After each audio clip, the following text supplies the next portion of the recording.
एक ऐसी लड़की जिसके साथ बहुत ही ज्यादा गलत हुआ। किसी ने उसे मार दिया और उसका रेप कर दिया और उसकी आत्मा अभी भी हर तरफ भटक रही है। नमस्कार दोस्तों, मेरा नाम ऋषि। मैं आप लोगों को डरावनी कहानियां सुनाता हूं। आज की कहानी सुनकर आप सभी के रोंगटे खड़े हो जाएंगे। तो जल्दी से आप सभी अपने अपने हेडफोन्स लगा लो, क्योंकि इस कहानी को अगर आप 1 मिनट भी सुनते हैं तो पूरा सुने बिना कहीं भी नहीं जाएंगे। तो दिल थाम के बैठिए और पूरा सुने बिना कहीं भी मत जाइएगा। बढ़ते हैं कहानी की तरफ। अब आगे सुनते हैं क्या होता है। त्रिदेव और राजन दोनों झील के पास पहुंचने के बाद तांत्रिक राजन से बोला, आंखें बंद करके तनु को दिल से पुकारो, वह तुम्हें जरूर दिखाई देगी। तांत्रिक वहीं बाजू में रहकर देखने लगा। राजन ने दिल से तनु को पुकारा। उसकी आंखें बंद थी। जब उसकी आंखें खुली, उसके सामने तनु खड़ी थी, लेकिन इस बार उसकी आंखों में खून के आंसू नहीं, वही खुशी के गम के आंसू थे जो अपने प्यार से मिलकर बिछड़े हुए थे। राजन ने उसे अपने हाथों से छूना चाहा, लेकिन वह एक पारदर्शी धुएं की तरह उसके सामने खड़ी थी। उसने आज भी भारी नजरों से त्रिदेव को देखा तो त्रिदेव ने आंखें बंद कर ली और फिर मुस्कुराकर उसकी तरफ देखा तो राजन को तनु की छुअन महसूस हुई। राजन तनु को महसूस कर सकता था, उसे छू सकता था। दोनों एक दूसरे की बाहों में खोकर आंसुओं में बह जा रहे थे। वहां का मंजर देख शायद कोई अपना आंसू न रोक पाता। कैसी तकदीर, मिले भी अधूरे रह गए। प्यार की अधूरी कहानी, एक अधूरी दास्तां। दोनों ने जब होश संभाला तो तनु बोल पड़ी, राजन, सब गलत हुआ। कंपनी का मालिक मनदीप लाल और मैनेजर शेखावत ने ड्राइवर कपिल के साथ मिलकर उसे मारा है। उसकी मौत के जिम्मेदार वो हैं। उसके की सजा बिना बगैर मुक्त नहीं हो पाएगी। राजन गुस्से में बोल पड़ा, हम बदला लेंगे उन सभी के जिनसे तुमने मुझसे अलग किया है और इतनी दर्दनाक मौत दी है। वह भी इसी तरह से मरेंगे। त्रिदेव ने सुना तो त्रिदेव बोल पड़ा, मेरी शक्तियां काम आएंगी। जल्दी वो लोग नरक का द्वार पाएंगे। घर जाने के लिए त्रिदेव ने बोला तो राजन ने तनु की ओर देखा और त्रिदेव हंस के बोला, यह तुम्हारे साथ ही रहेगी। राजन फिर वहां से चला गया।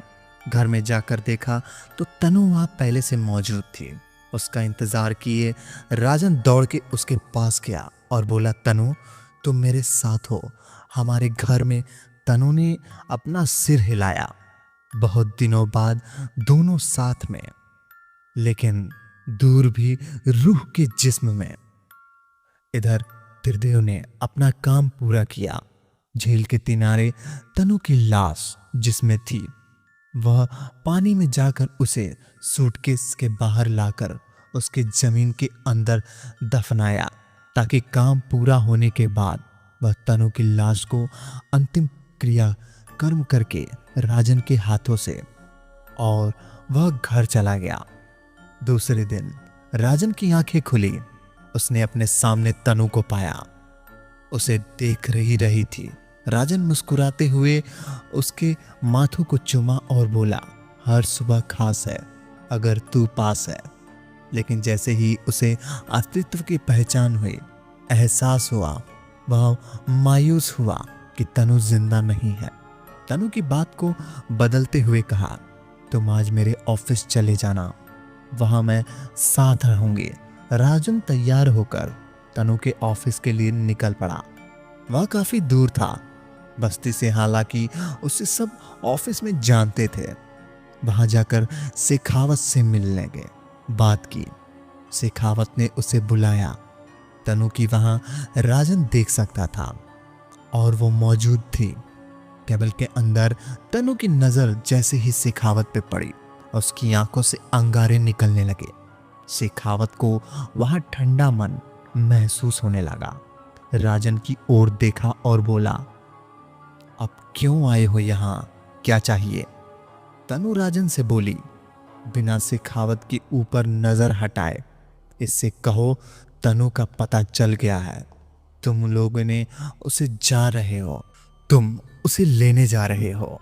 तो राजन ठीक वैसा ही बोला, शेखावत सर, तनु का पता मिल गया है, वह बिल्कुल ठीक है, मेरी बात हुई है उससे, फोन पर उसे लाने जा रहा हूं। सुन के शेखावत चौंक गया। ठंडक पर मैं उसे पसीने छूटने लगे। वह मन में सोचने लगा, ऐसे कैसे हो सकता है। डर की ठंडी लहर उसके बदन को दौड़ी। फिर शेखावत को थैंक यू बोल राजन चला गया और तन्नू वहां खड़ी होकर। शेखावत जैसे ही राजन बाहर चला गया, फोन उठाकर मनदीप लाल को कॉल लगाया और बता दी। मनदीप लाल बोला, सुबह सुबह पी के बैठे हो क्या? तो शेखावत बोला, नहीं, राजन आया था, उसके पास उसी ने सब बोला है। शेखावत के हाथ कांप रहे थे। आप कब आने वाले हो वापस शहर? तो बोला, आज रात की ही फ्लाइट है, आज रात को आ रहा हूँ, वापस आकर मिलो उसी फ्लाइट में। तनु की सारी बात सुन ली और फोन कटने के बाद तनु शेखावत के तरफ देखकर हंसी।